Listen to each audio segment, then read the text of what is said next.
یہ بات ہے ہجرت مکہ کی۔ رسول اللہ اپنے مشن کا آغاز کر چکے تھے۔ مکے والے کہتے آخر اس کا پیغام کیا ہے؟ وہ ہم سے کیا چاہتا ہے؟ رسول اللہ نے انہیں توحید کا پیغام دیا، مگر وہ کہتے ہم اس کو مال اور دولت دائیں گے، ہم اس کی شادی خوبصورت عورت سے کردنگائیں۔ مگر آپ صلی اللہ علیہ وآلہ وسلم کا ایک ہی پیغام تھا۔ کہتے ہیں کہ اگر تم سورج کو ایک ہاتھ میں اور چاند کو دوسرے ہاتھ میں بھی رکھ دو تب بھی وہ اپنے پیغام سے پیچھے نہیں ہٹیں گے۔ لہٰذا آسمان کے دروازے کھول دیے گئے اور ملائکہ فوج در فوج زمین کی طرف آنے لگے، اور آن حضرت انہیں دیکھتے تھے، اور خدا نے اپنی رحمت کو ساق عرش سے لے کر آپ کے سر مبارک سے متصل کر دیا۔ پس جبرائیل نازل ہوئے اور انہوں نے اطراف زمین و آسمان کو گھیر لیا، اور آن حضرت کا بازو ہلا کر عرض کیا کہ پڑھیے۔ آپ نے فرمایا کیا پڑھوں؟ تو اس نے عرض کی بسم اللہ الرحمن الرحیم اقرأ باسم ربک الذی خلق۔ پس خدا کی وحی آپ تک پہنچائی۔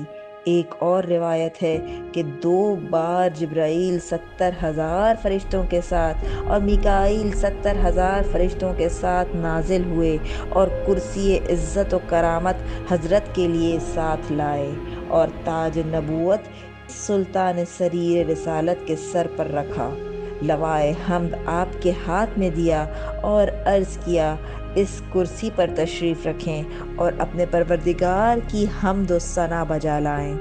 جب ملائکہ اوپر چلے گئے اور آپ کوہ حرا سے نیچے تشریف لائے تو انوار جلال نے آپ کو گھیر رکھا تھا، اور کسی میں یہ ہمت نہ تھی کہ آپ کے چہرے کی طرف نظر اٹھا کر دیکھ سکے، اور جس درخت، گھاس اور پتھر کے پاس سے گزرتے وہ آپ کو سجدہ کرتا اور زبان فصیح میں کہتا السلام علیک یا نبی اللہ، السلام علیک یا رسول اللہ۔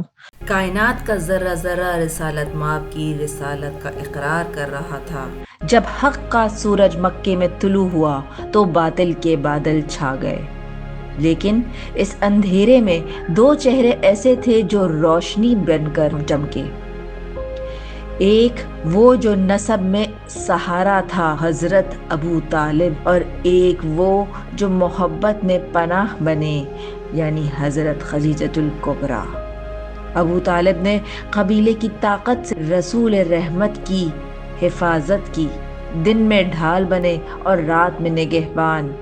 کفار کی سازشیں بڑھتی گئیں مگر وہ اپنے بھتیجے پر سایہ بنے رہے، اور خدیجہ وہ خاتون اول جنہوں نے دنیاوی آسائشیں چھوڑ کر دین کا ساتھ دیا۔ پھر آیا وہ وقت جب ظلم حدوں سے پار کر گیا۔ ہمیں محمد اور اس کے ساتھیوں کا بائیکاٹ کرنا ہوگا۔ قریش نے مسلمانوں کا مکمل بائیکاٹ کر دیا، نہ کھانا، نہ پانی، نہ تجارت اور نہ تعلق۔ 3 طویل سال مومنین قید ہو گئے شیب ابی طالب کی تنگ وادی میں۔ بچے بھوک سے روتے تھے، ماں باپ صبر کی دعائیں کرتے تھے، اور نبی کریم اپنے لوگوں کو تسلی دیتے تھے۔ 3 سال بعد حکم خداوندی سے وہ معاہدہ دیمک کھا گئی، لیکن اب جب مسلمان باہر آئے، جناب ابو طالب اور بی بی خدیجہ بہت کمزور ہو چکے تھے۔ اسی سال آپ دونوں ہستیوں کا انتقال ہوا۔ آپ صلی اللہ علیہ وآلہ وسلم نے اس سال کو عام الحزن قرار دیا۔ اب تو اس کا چاچا ابو طالب بھی اسے بچانے کے لیے نہیں ہے، نہ ہی خدیجہ موجود ہیں جو اس کو مالی امداد دے سکیں۔ اب رسول خدا صلی اللہ علیہ وآلہ وسلم کو حکم خدا ملا کہ وہ مدینے سے نکل جائیں۔ پھر آپ نے طائف کا سفر اختیار کیا، مگر وہاں بھی آپ کو اذیتیں دی گئیں۔ طائف میں بچوں نے آپ پر اتنے پتھر برسائے کہ آپ کی جوتیاں لہو لہان ہو گئیں۔ پھر آپ نے مدینے کا ارادہ کیا، کیونکہ مدینے والے ایمان لے آئے تھے اور آپ کے لیے بے حد احترام رکھتے تھے۔ قریش نے سوچا، قریش کے ہر قبیلے سے ایک شخص کو محمد کے قتل کے لیے آنا ہوگا۔ جب ظلم و ستم اپنی انتہا کو پہنچ گیا اور مکہ کی فضاؤں میں ایمان کی صدائیں دبانے کی کوششیں تیز ہو گئی، اپنے محبوب نبی کو ہجرت کا حکم دیا گیا تاکہ اللہ کے دین کو ایسی سرزمین میں استحکام ملے جہاں اس کی عبادت آزادی سے کی جا سکے۔ وہ رات، وہ عظیم رات، خطرے اور سازشوں سے بھری ہوئی تھی۔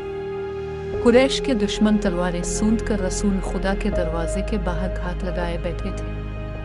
اسی لمحے نبا رحمت نے اپنے وفادار بھائی، اپنے وصی امیر المومنین علی علیہ السلام کو حکم دیا، یہ علی، آج تم میرے بستر پر سو جاؤ۔ یہ کوئی معمولی لمحہ نہ تھا، یہ ایمان کی معراج تھی، قربانی کا وہ منظر جسے تاریخ ہمیشہ یاد رکھے گی۔ جب رات ہو گئی، رسول اللہ حکم خدا سے گھر سے باہر آئے اور آپ نے سورہ یاسین کے ابتدائی آیات کی تلاوت کی۔ وجعلنا من بين أيديهم سدا ومن خلفهم سدا فأغشيناهم فهم لا يبصرون۔ علی محمد کہاں ہے؟ مولا کائنات 3 دن بعد اپنے ساتھ فواتم کا قافلہ لے کر مکہ کی جانب روانہ ہو گئے۔ رسول خدا صلی اللہ علیہ وآلہ وسلم کا مقام قبا پر اپنے بھائی اور بیٹی کا انتظار کر رہے تھے۔ مدینے والے رسول خدا صلی اللہ علیہ وآلہ وسلم کا انتظار کر رہے تھے۔ رسول اللہ اپنے بھائی علی کا انتظار کر رہے ہیں۔ مدینہ پہنچ کر آپ صلی اللہ علیہ وآلہ وسلم نے مہاجرین اور انصار میں مواخات قائم کیا اور حضرت علی علیہ السلام کو اپنا بھائی مقرر فرمایا۔